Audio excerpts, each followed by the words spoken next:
Welcome, listeners out there, to another episode of our podcast called Listen, Learn, and Love, hosted by Richard Osler. As you know, you can't donate to this podcast, but you can leave a review. And if you feel so inspired to do that, sure appreciate that at iTunes or wherever you listen. Many of you have done that. And it helps connect more listeners to the amazing guests that bravely come on this platform and share their stories. And we have another one today. I'm Cassidy Lundgren. Welcome to the podcast, Cassidy. Thank you so much. Cassidy is joining us via Zoom from her home in Phoenix. She's going to talk about her journey with mental health, especially scrupulosity. And she's in her mid-40s. As I mentioned, she lives in Phoenix. She's a married mom of 4 kids, been married over 20 years, active LDS, grew up in Houston. My wife grew up in Houston, but not quite the same spot. So we have a common connection to Houston, a city that we love. As I've read through Cassidy's outline, I've kind of gotten pretty tenderhearted for Cassidy because she's been on a long road for a long time working with her mental health, largely undiagnosed for much of this journey, and turning to sort of spiritual tools, which are a good thing. But often the spiritual tools we turn to don't solve mental health issues. Those are usually 2 different roads. Mental health tools solve mental health issues, and mental health isn't a spiritual weakness, although I think the role of the atonement to heal and bring hope and perspective is helpful. If so, this podcast is, we'll talk about scrupulosity, but it'll be a little broader than that. And I asked Cassidy before we went live, why you'd like to do this. And she may mention this, but she said, I really want people to know about scrupulosity, people that are walking this road, parents, leaders, friends, so that we know what it is, we can diagnose it and help people. Often people that are correctly diagnosed don't have a really long journey to solve this.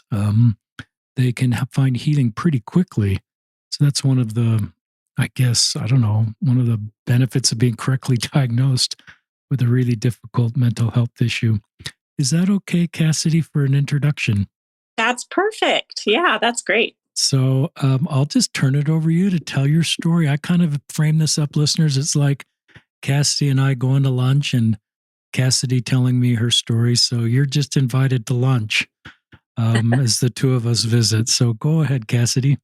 Okay, here goes. So I grew up in a semi-active home. My mom was active and my dad wasn't most of my childhood. By the time I had gotten to junior high, I had decided that I didn't like church. I wanted to be cool, and church didn't seem very cool, and, kind of some typical teenage ideas and behaviors. But then I had an experience my high school, my freshman year in high school, where I changed. It was a very dramatic, and I have the exact date where I decided I was going to commit to the gospel and change my trajectory and be all in. And for most of my life, I guess I should say, that worked really well. And it brought a lot of happiness and joy and fun. And it just really changed my life for the better. But that was also when I started to obsess about being morally and spiritually perfect. I would think just constantly, always in the back of my head, I was always thinking, am I being good enough? Am I being nice enough? Am I being kind enough and serving enough and having enough faith? And what does God think of me? I always felt like God was mad at me and frustrated with me because I wasn't living up to his expectations. And I was a good girl. I wasn't doing bad things, as far as what we normally think of as bad things. So it wasn't like there were obvious things that God would have said, well, you need to be doing X, Y, and Z.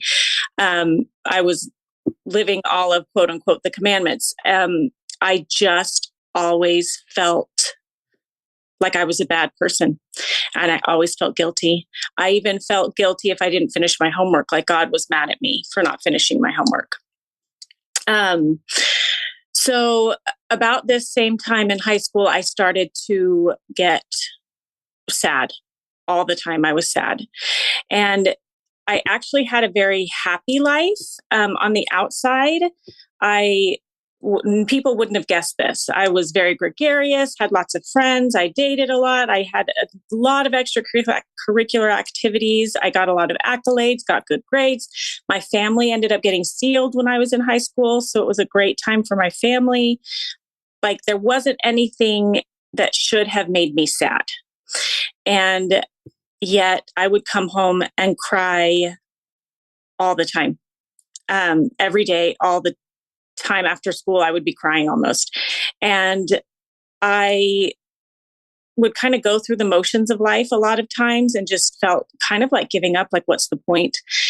And I would talk to my mom about this and kind of saying, help, I don't know what to do. I need guidance. And you have to remember back then, depression wasn't as widely understood, widely talked about, widely accepted. So we did know a little bit about depression because my dad had been diagnosed with depression and he was taking medicine for that. So in some ways, we maybe would have been more well equipped than the layman to know that I had depression. But my dad's depression showed in he would get angry, he would withdraw, and I didn't get angry. I just got sad. And I didn't withdraw. I like reached out to people and I was still very social and such. And so in our, kind of inexperienced brains, my mom and I just thought, well, it must not be depression, because depression is what my dad was. And again, this was a long time ago. Now I think we would listen to a teenager who's crying all the time and sad and wants to give up and going through the motions and know that's depression. But this was a long time ago, and we didn't have the tools and understanding we have now.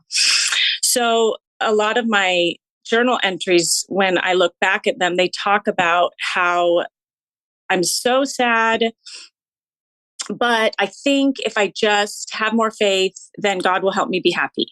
Or I'm so sad, I'm crying all the time, but if I just serve more, I think that's my answer. I'm sad, but if I just think about God more, then that's the answer. It was always religious, spiritually based, what I thought were the answers. And I was always beating myself up and always thinking I needed to just try harder and then God would help me. I somehow made it through high school and then got to BYU my freshman year. And again, similar as high school, I had so much fun on the outside, hanging out with friends all the time, going on dates, getting good grades. But inside, I was dying. I was so sad. And I felt so alone and so lost. And I think it's important to point out that life events, big life changes is usually when mental health issues are either triggered or exacerbated. And so it makes sense, that I would get more depressed when I made this big life change. So when I got home that summer, I told my mom, she saw me and she was like, okay, we got to do something about this.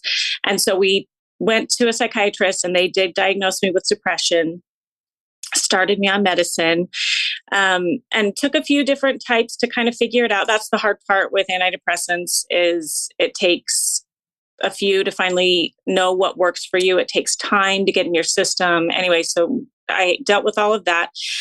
But for the most part, things seem to be going better. Then we get my sophomore year, we get to actually, that's when Titanic came out. And I, again, didn't know it at the time. I just thought I was this romantic, passionate person. But I would cry about Titanic constantly. I would listen to the music. I would drive in the mountains and sob for hours. I would listen in my room. I would go play the piano, play the songs on the piano and sob. And now I'm able to understand that was because I was still depressed. At the time, I think my roommates thought I was a little wacko, but I was able to I just felt so passionately about the sad story and the music and the history and all of that. Then this whole time I'm taking medicine on and off. Sometimes I'm taking it and then sometimes I'm not. And because I felt weak, I felt like so many people do about if they're diagnosed, I felt like I should be stronger than this. And maybe I need it as a little crutch for a time, but eventually I'll get strong enough that I don't need it. And so I was taking it for a few months and then thinking, oh, now I'm strong enough. And again, I would always add in that spiritual component, like I'm closer to the Lord now, or I feel like I'm having more faith, so I don't need medicine. So I would be on and off it, which if anyone knows, that means your mood and your depression is on and off too. It basically correlates with how well you take the medicine. So then we get to my next year was my junior year. And after that summer, I sold books with some friends in rural Wisconsin. And that I didn't realize at the time, but triggered some past memories that caused me to get panicky. And being out in the middle of nowhere had to do with some things in my past. And so, but at the time, I didn't know what was going on. I just felt this fear all the time. And I started to have panic attacks. And it was really so hard for me. So I ended up quitting after 6 weeks and driving home. And I remember driving home, having to pull over on the side of the road because I was so panicky. I couldn't even drive. And it was this fear that just escalated. And I didn't know what panic attacks were at the time. I just kind of thought I was going crazy. I didn't know what was going on. So I get back home and things kind of stabilize. I'm feeling better. Then I meet my now husband, Grant, and we end up getting engaged. And that, again, we talk about life changes. That just lit my insides on fire. I was so petrified all the time that I was making a mistake, that how did I know we were compatible? How did I know he was the one? How did I know what God wanted me to do? What if we wouldn't have a good life? All these things that I think are normal for a lot of people when they get engaged, but they don't get to the unhealthy, all-consuming, filled with terror feelings that happened to me. And it got to where I was having panic attacks weekly. I remember being in a French class and just gripping my desk, trying to keep me from running out of the room screaming. Like it just was so heightened all the time. And it's sad. People talk about their engagements as some of the best time in their life, and it definitely was not for me. But I was able to get through it. I had a couple of spiritual experiences and got through it, was able to get married. But then you look at that summer and you can tell looking back, again, I didn't know at the time, but my psyche was just sick. I was dropping things all the time. I was just jittery all the time. And I remember we watched a movie about World War II, and I just knew. I knew another world war was around the corner and that I was going to have to live through things that prison camp survivors lived through, and that God was going to ask me to suffer. I remember thinking the second coming was coming and I was going to have to live through and suffer through all these horrendous things because God wanted me to. The weirdest one is we watched a movie, my husband and I, about dinosaurs. It wasn't Jurassic Park. I don't remember what it was, but some movie. And I became convinced that God was going to bring back dinosaurs to the earth as part of like fulfilling the earth or something weird. And we were going to have to live with dinosaurs again and fight with them, fight them off and things like that. So clearly I'm a little unhinged. Like that is not normal thinking. But it felt so real and true to me. So then we get to that fall after I got married, and I was in Relief Society. And that was back when we would read in those books, the words of the prophets and like all of their words and compilations. And we were reading Joseph F. Smith, and I read a line in there about his wives, plural. And for some reason, that thought of polygamy completely, it was like the earth shifted. It was like all of a sudden I was living in this alternate universe. And I started thinking, God's going to make me lived through polygamy. And I have to say, on the side note, my husband is not anyone who would condone this or be domineering or be anything but so loving and supportive. So it had nothing to do with my husband. It was a very spiritual illness, and mental. And so I just was convinced that we were going to have to live through polygamy again. And if not in this life, then in the celestial kingdom. And that I would be dominated over, I would lose my individuality. And this all consuming fear and terror just inhabited my being. Like, it was there all the time. There was not 1 second it wasn't there. And it literally felt like someone was screaming inside my head. It was sheer pain. I never ate. I lost 25 pounds in 2 months. I never slept. I tried to go to a couple leaders and to the scriptures and to the temple, but each of those things filled me with more fear. And I would get completely overcome with fear when I would read the scriptures, when I would go to the temple, when I would talk to different leaders. So it almost felt like I didn't know where to go. I felt so alone and so lost and so scared. Again, my husband was very supportive. He had no idea what was going on with me. He had no background in mental health or any of that. And with his family, none of that. And so it was very, very confusing for him and very hard, but he was so supportive and would just hold me while I cried and would just try to love me. Again, I thought this all had to do with faith. I had no idea this was a mental illness. And I just thought, I'm not having enough faith to do God's will. I have to believe that he's in charge and that his will is right and he wants me to suffer and that's okay. Then one day I was on campus and I was talking with a friend who I knew since high school, and she knew of my depression diagnosis. And so I wasn't going into too much detail, but I did tell her, I was really struggling and I was, not sleeping or eating. And she said, do you think this has something to do with your depression? And I was like, no, like that. First of all, depression felt sad. This was terror filling, but also, again, I thought it was faith. I thought this is completely spiritual. It has nothing to do with like a mental disorder. But she got me thinking, and I was so desperate for any relief that I was like, I'll do anything. So I went in to a doctor on campus and explained my, kind of what was going on. And they were like, yeah, you definitely need some help. And they prescribed antidepressants.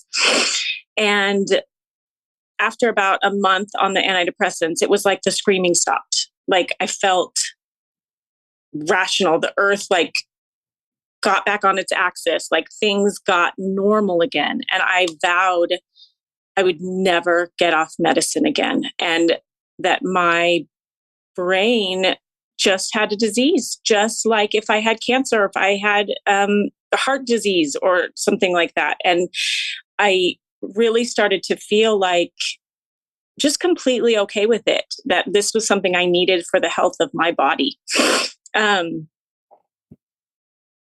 So the other thing that really helped was that the doctor offered to set me up with a therapist on campus.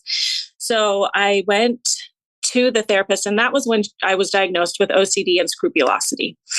And that really surprised me. I didn't know. I thought OCD was you're really clean, you're really orderly, you're afraid of germs.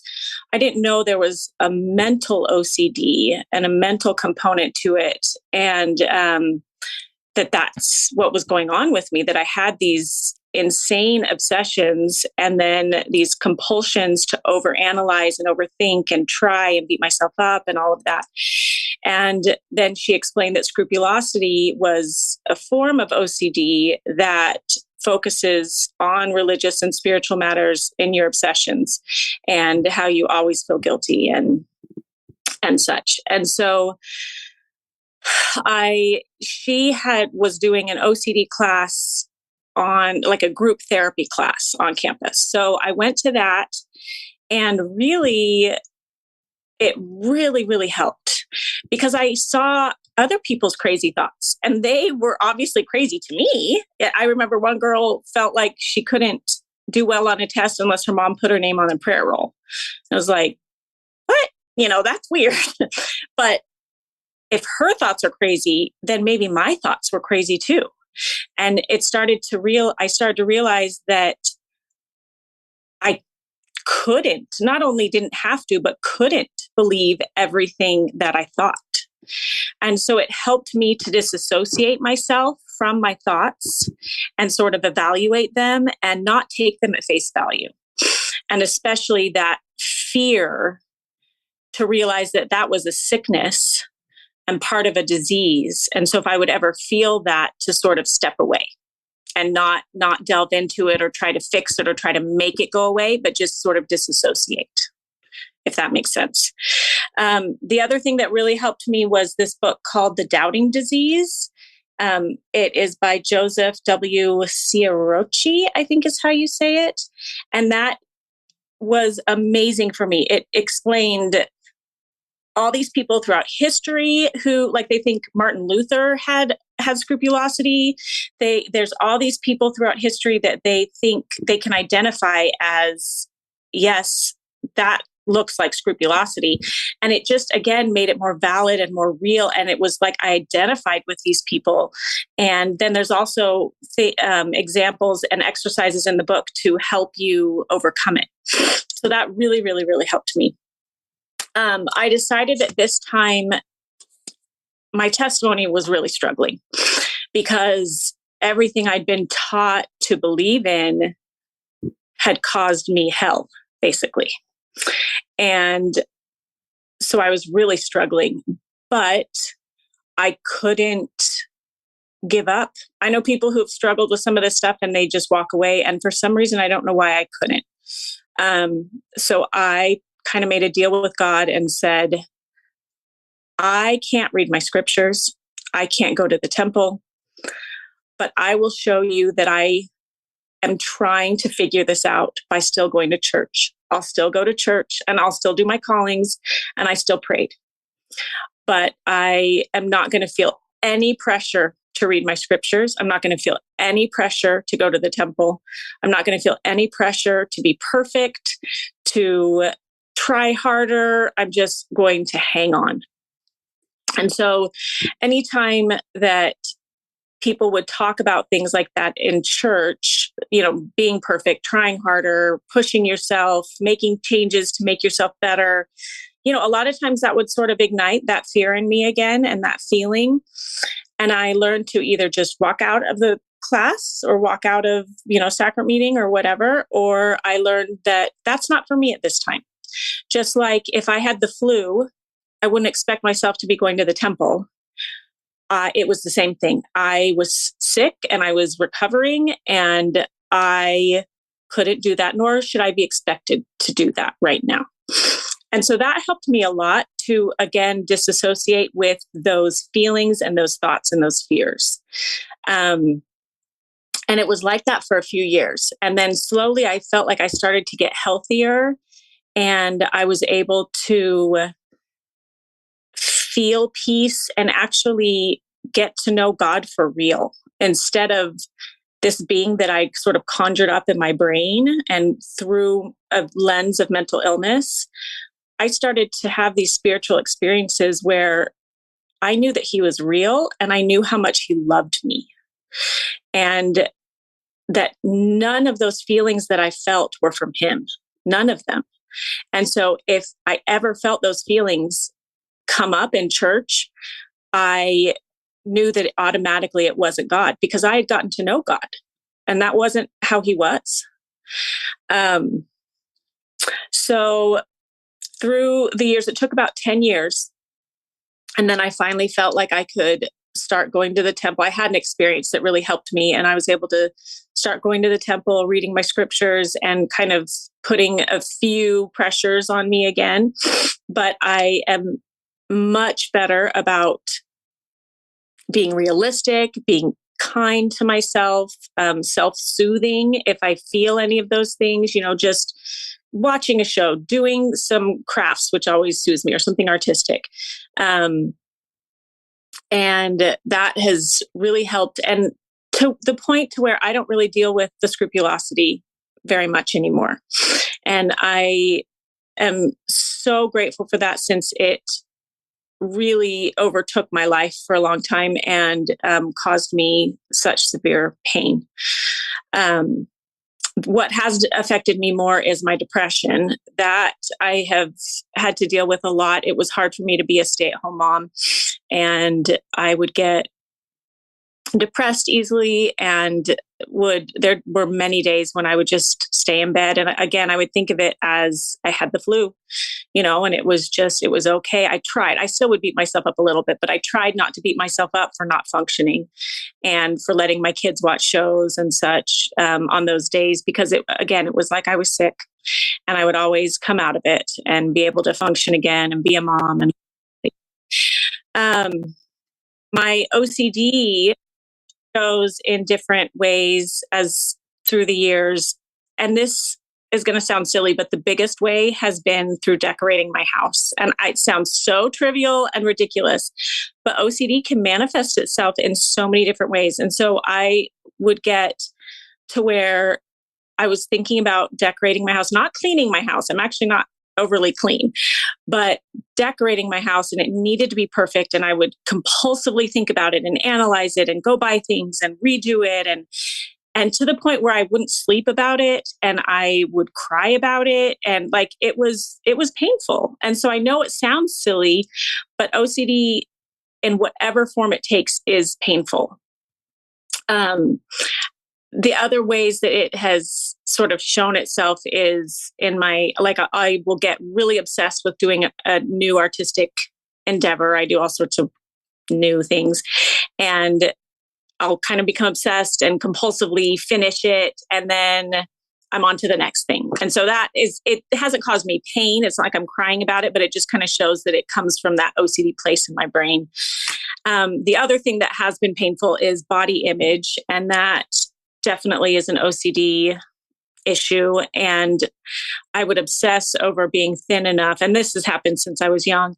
And my compulsion was to constantly check mirrors, check windows, check myself compared to other people in the room, other women, celebrities, and then beat myself up because I wasn't thin enough. And I would talk about, and so a lot of times I would focus on, like in high school, I don't think I was anorexic, but I was close. Then through the years, I've kind of battled with what was healthy with food. And then now I'm at a point where I generally am okay with it, but I have days that are hard. But right now I am doing intermittent fasting, and that has really helped me because I feel like I am in control of something, and because I had a hard time controlling my diet, but this way I'm in control of, I kind of can eat what I want to during the hours that I'm not fasting, but then I'm controlling by not eating some of the time. And so therefore my thoughts aren't as out of control. I kind of am in control of something, so my thoughts are more in control. There's just a weird correlation there. So that has really helped me. Then lastly, the thing that's helped me mostly with my OCD and my depression has been starting a small business with my friend. It's an interior design business, and it has just been amazing for me. I get out of the house, I get dressed, I have creative endeavors that I'm, doing and pursuing, and I'm able to feel autonomous. I'm able to feel powerful, like I'm, doing some good things. I'm meeting people, and it just has helped me tremendously. I don't think I've been depressed in years. And then also the OCD, it helps because I'm, decorating other people's homes and sort of getting that out of my system a little bit. So it helps with the OCD. So that's kind of my story. I don't know what else there is. It's mostly, I feel like right now I'm in a good place and I'm kind of in control of a lot of it. So Cassidy, on behalf of our listeners, thanks for your courage to share your story. You got through a lot of years in a pretty succinct way. You Yeah. have a gift. You have a gift of communicating, but I wrote down a lot of things, and I'd like to circle back. But the first thought is, thank you for telling your story, Mm, and thank you for being so honest and vulnerable and real and authentic. And I would guess their listeners that are hearing parts of your story for the first time, they're saying, "That's me, and I'm not alone." And where you are in your 40s, given where you've been, gives other people hope. yeah. I And hope, really hope so. so, do you, now that you've kind of have a long view of this road, I'd like to go back to your younger selves. So I'm going to go back to your high school self. And Yeah. do you have any idea what caused you to think God was mad at you? Do you, what, as you look back, how did you come to that conclusion? I think there were some things in my history that made me feel that way. Some leaders that made me feel that they were mad at me. And so I think I projected that onto God. That makes sense. Um, Hmm. how do you feel about God now? I, I mean, this sounds trite, but I love him. He has changed my world and loves me beyond what I can comprehend.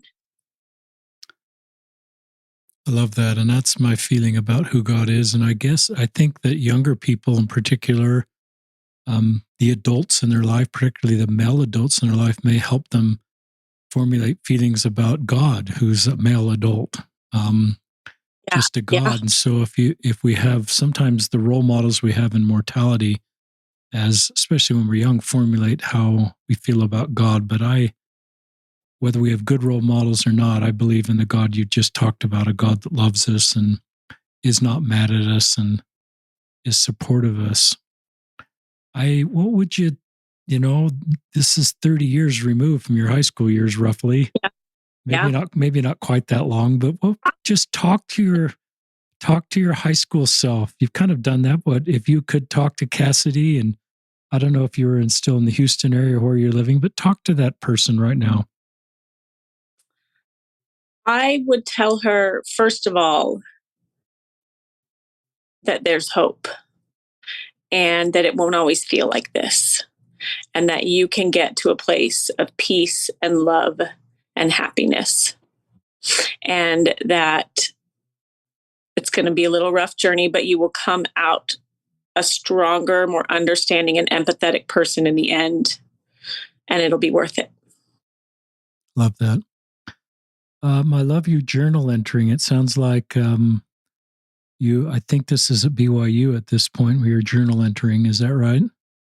Um, I think when I spoke about my journal, I think I was still in high school, Still but in I high have school. journal entries from, maybe I talked about, I don't remember when I was, where I was talking about, because I journaled at BYU too, and definitely have the same themes throughout them. And a lot of your story and journal entries sort of talk about connecting, being sad, not being perfect as as a spiritual weakness. I needed to have more faith. Where did that, how did that linkage come in your brain, do you think? So I think I felt a lot of pressure. I think there were two reasons. One, I felt a lot of pressure growing up to be good at everything. And so it was kind of an outward show.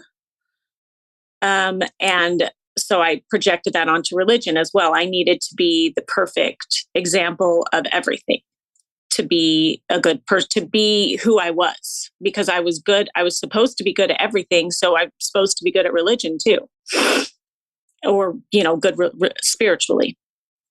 The other thing is, I had around the same time, I had a very unhealthy relationship with a boy he was the stake president's son. And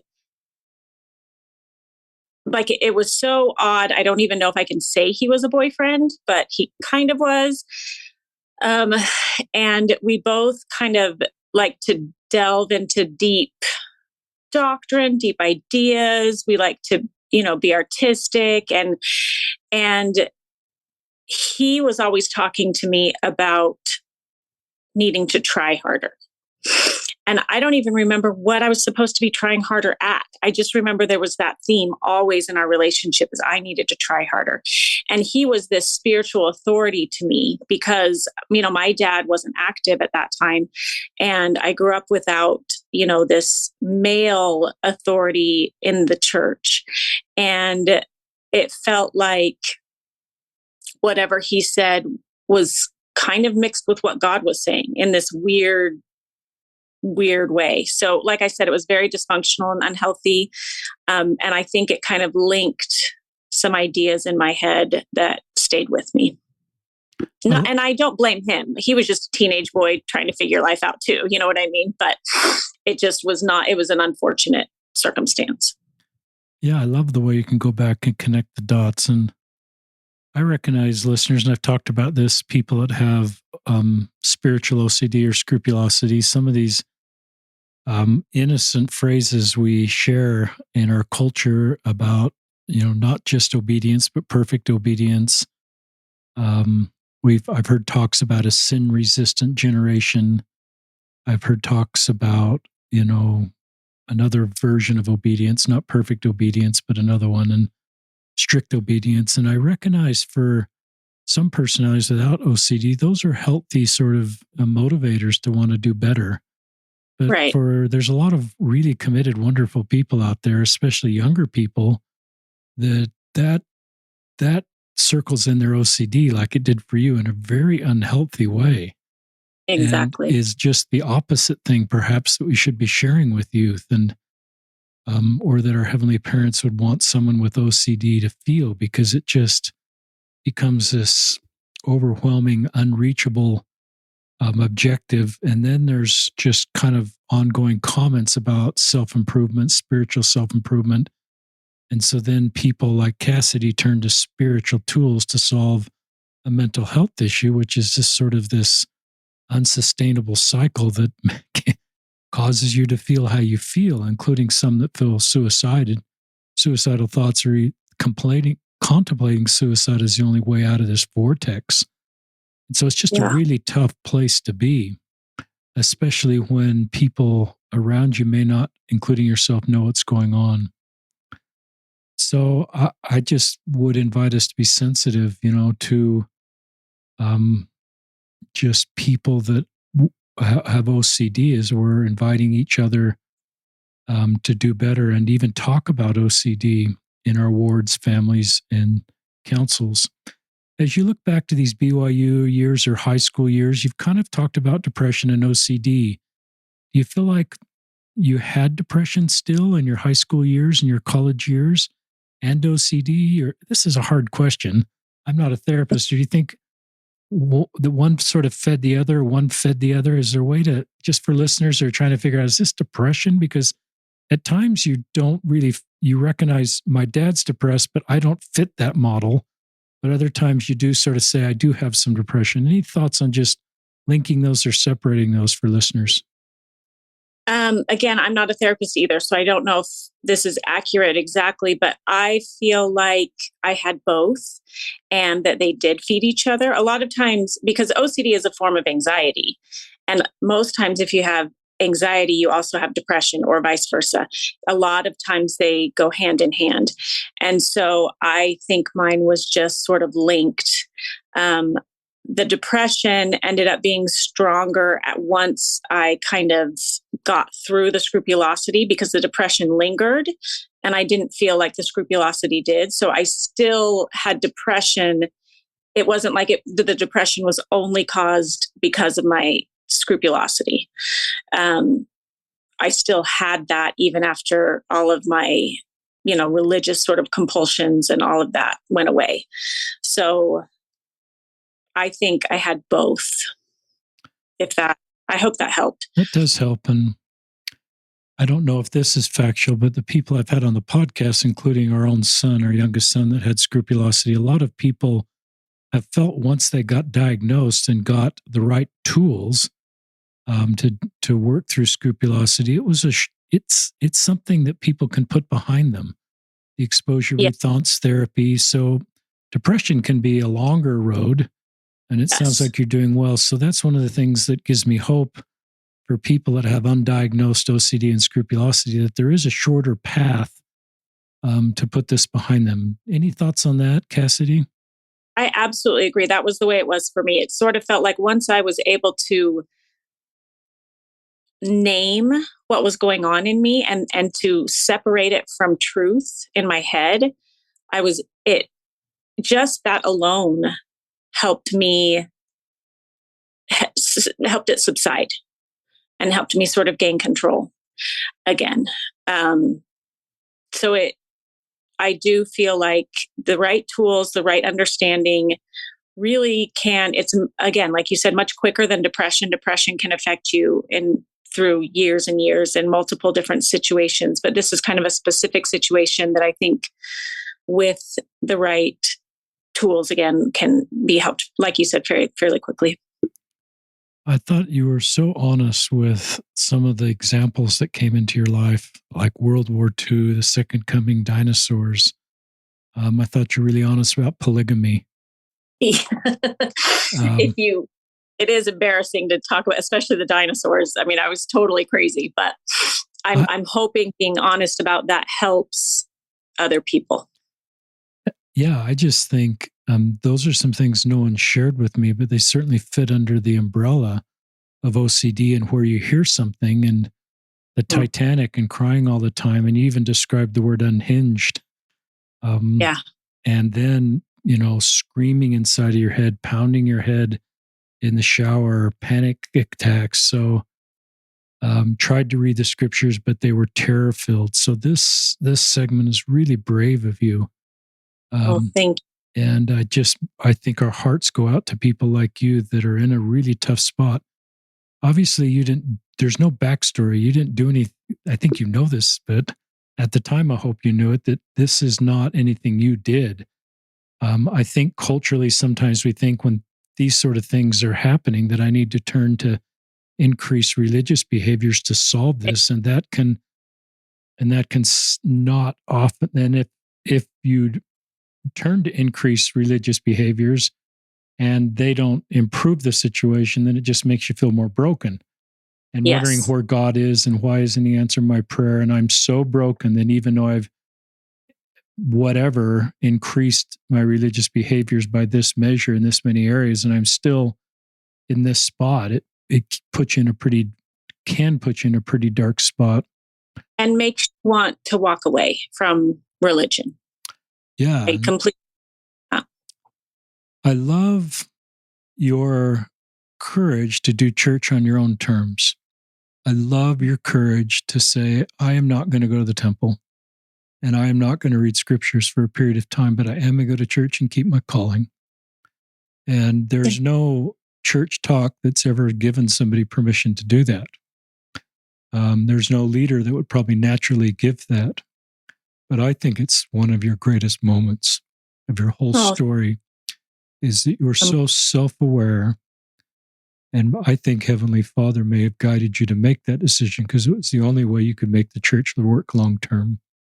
Yeah. And it's a credit to your sort of personality where you're able to live with the dissonance of not fully participating in the church, quote unquote, but doing it on your terms in a world that's sometimes very binary. You're either for us or you're against us.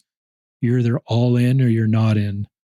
And so there's so much content this sort of puts a binary all in, all out that sometimes we ourselves think we have to all be in or all out.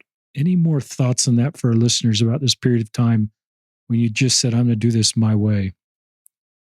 Yes. I think it helped me specifically to think about, like I mentioned, I'm sick. And I wouldn't expect someone who was sick to go to the temple or even read their scriptures. So that took pressure off me. And I think that can help people who might be feeling the same way if they actually really finally believe that what they have is a disease and it needs some rest and it needs to be taken care of in a different way. I also think and hope it helps people who might be struggling with their testimonies just in normal ways, that it's okay to just hold on in whatever way you can. You don't have to abandon it. You don't have to walk away completely. It's not all or nothing. You can hold on to the pieces that you know and the pieces that are good and that you are able to live at the time until you're at a different point. I think that's terrific. And I love the way you connected that my mental health issues caused me to pull back from spiritual practices, but it wasn't because I didn't care about my spiritual health. I was Yeah. prioritizing my mental health, and that was the way forward. And that's really helpful. I think there are others listeners or leaders. And then I think about our faith community. We had a long discussion when I served in my YSA assignment about should we pass the sacrament to the people in the foyer, and Yeah. we called them the foyer sitters, and I guess there's foyer sitters in most wards, and we came to the conclusion we should pass the sacrament to the people in the foyer because we had no idea of the backstory of why they're in the foyer. We felt like Exactly. Christ would go to the foyer and he would I welcome love. them.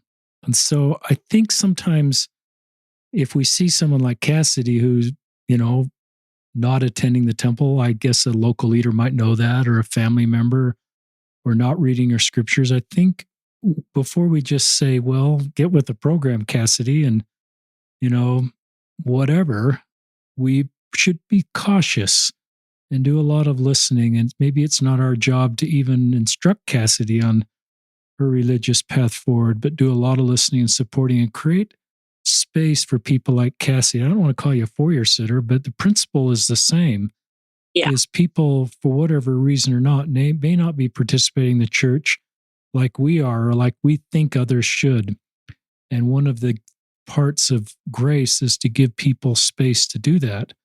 And if they feel that space, I think it helps them stay. If they don't feel that space, or we talk about this a lot, we're called to be gatherers, calling the gathering of Israel. So I think part of gathering of Israel is creating space, because Cassidy's Israel, for people like Cassidy who are doing this the very best way they can. If we fully understood everybody's backstory, like we're hearing a little bit with Cassidy now, our hearts just grow and we just would reach out and love and support and get pretty tenderhearted when we hear these stories. So, any thoughts on that, Cassidy? It has really, going through what I've been through with mental health has really caused me to, my kids have struggled a lot with mental health and we've been through quite a lot with them.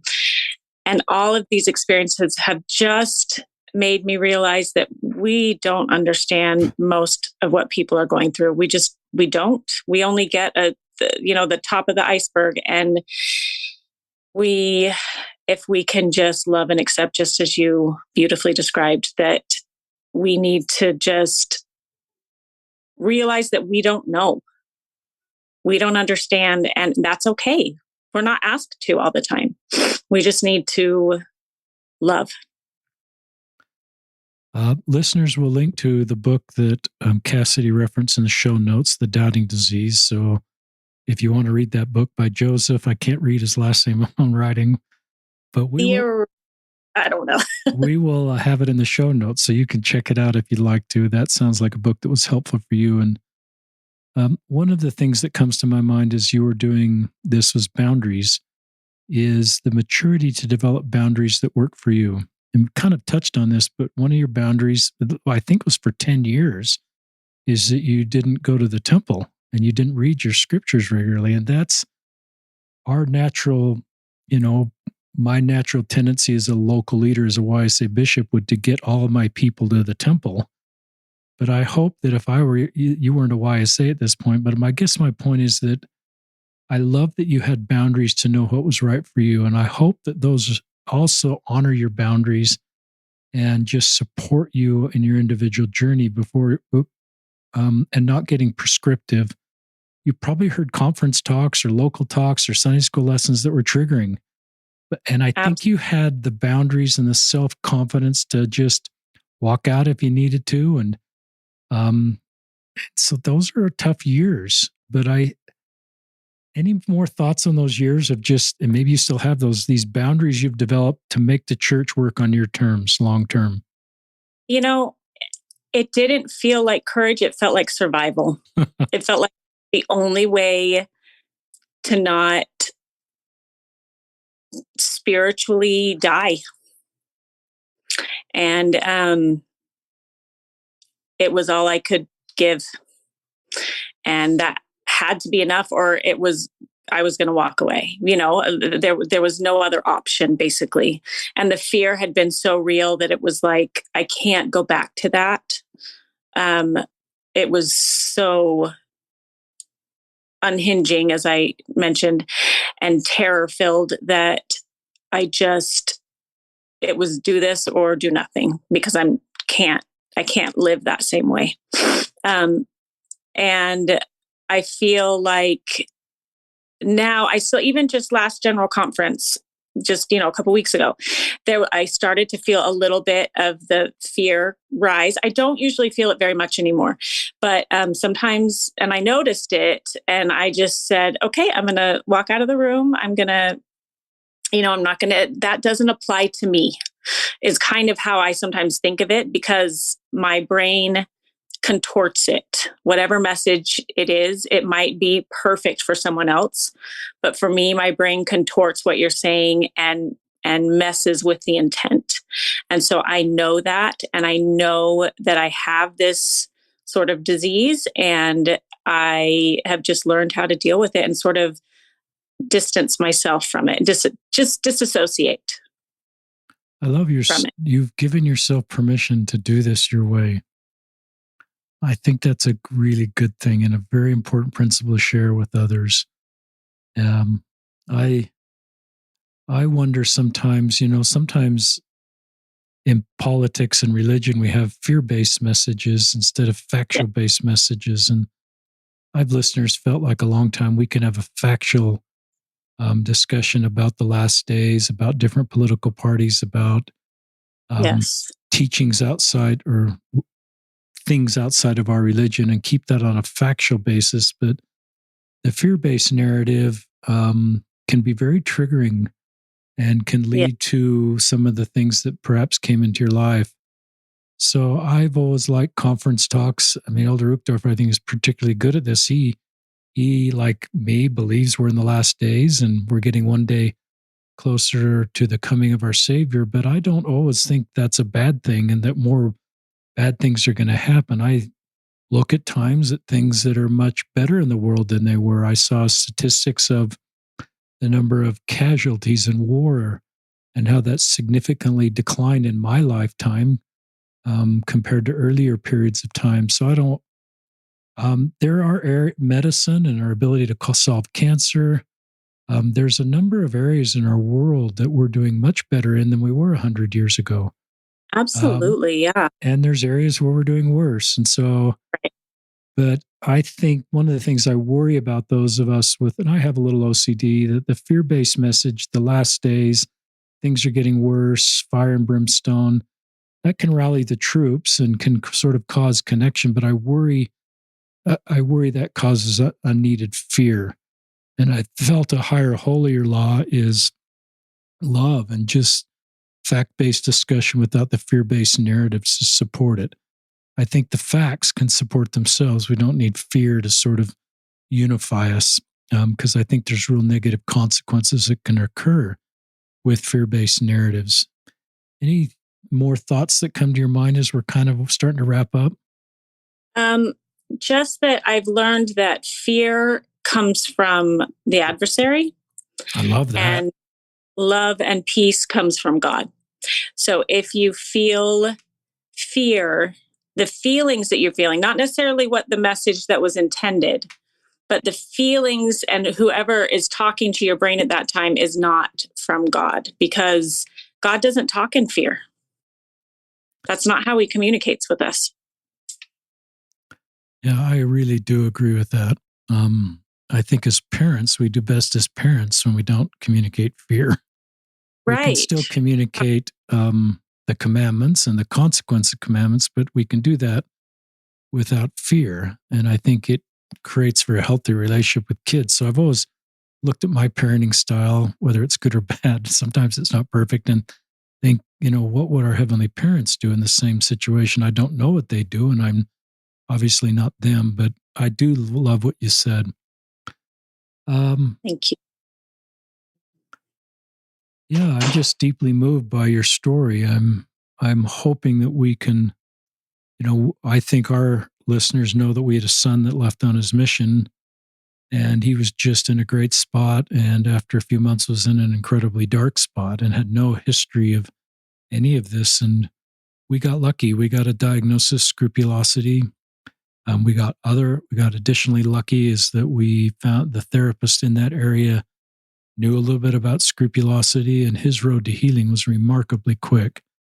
I'm so glad for that. But it was such a dark spot, and we as parents had no idea what was going on. And so, that's why I wish scrupulosity were part of mission prep. I wish we were part of young men's, young women's. I wish it were Yes. something that ward councils were discussing and had fifth Sundays on, because there are, in every ward in our church, there are undiagnosed or people with scrupulosity youth that are thinking the same things you are, that God is mad at me, I've messed up, or I haven't messed up and he's still mad at me. Yes. And there's just such needless suffering. And it's usually, as other guests have taught me, scrupulosity attacks the things that are most important to you. It's the most committed, the people that are trying to do the very best and stay with God and keep the commandments and do what's right. And it attacks that within them. So Yes. it's usually not the people that don't care about God or religion that are affected by scrupulosity. That's the pain and the tragedy potentially of scrupulosity. It attacks the things that's most important to you, which is often your faith and your desire to get back to God and feel like you're good enough. Yeah. So, listeners, we read this quote a lot in our podcasts. It's the wounded healer. A minister's service will not be perceived as authentic unless it comes from a heart wounded about the suffering about which he or she speaks. The great illusion of leadership is to think others can be led to the desert by someone who's never been there. And you're a wounded healer, Cassidy. Thank you. It's not theoretical for you. You didn't go to a class and learn about depression and scrupulosity. And now can, from a theoretical standpoint, I don't want to criticize people that have, because you're very helpful too. But there's something about you walking this road that now with your children, you mentioned some of your kids are working through stuff. You get it, and it's not theoretical. And that's why I don't know if that's why these sort of things come into people's lives so we can help others, but maybe there is a little bit of that. It gives us purpose in the difficult things we go through. And this is broader, obviously, than depression or OCD, but in some ways, we're all the wounded healers. We're all wounded. I agree with Terrell and Fiona Givens that mortality is incredibly wounding. But part of the blessing of that is we can help others in their woundedness because we can authentically go there. But we have to embrace vulnerability, which Cassidy's doing. We have to embrace being open to new ideas, that this isn't a spiritual weakness, but a mental health issue, and normalize. I hope you felt with Cassidy's voice, she normalized mental health issues, just like she normalized getting the flu. It's a brain disease, and just like the flu is not a brain disease. So I think if we can normalize that in our culture, and sometimes hear a testimony that says, with all things, Christ is possible, which is true.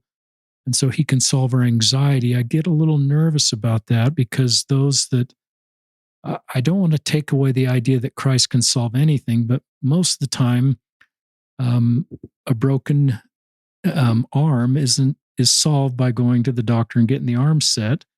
And depression and OCD is solved with mental health tools. And Christ has a role in both of those to heal and maybe point us in the direction to get the help we need. But I think what you're helping us understand, there's a difference between the two, and we need to normalize that. So I'll just turn it over to you for any last thoughts, if anything came into your mind, Cassidy. I just think you've summed it up beautifully. And I truly, truly hope that I would have killed to have known of anyone going through this, to have had a lifeline in any sort of way. And so I'm hoping that's what I can be to somebody else. And that hearing my story can give them the understanding, the awakening, the identifying to what is really going on so that they don't have to suffer the way I suffered and that they can get the help that they need. Well, Cassidy Lundgren, great job. Thank you for being on the podcast. I'm deeply moved by your story. So this is Cassidy Lundgren and Richard Osler signing off from another episode of Listen, Learn, and Love.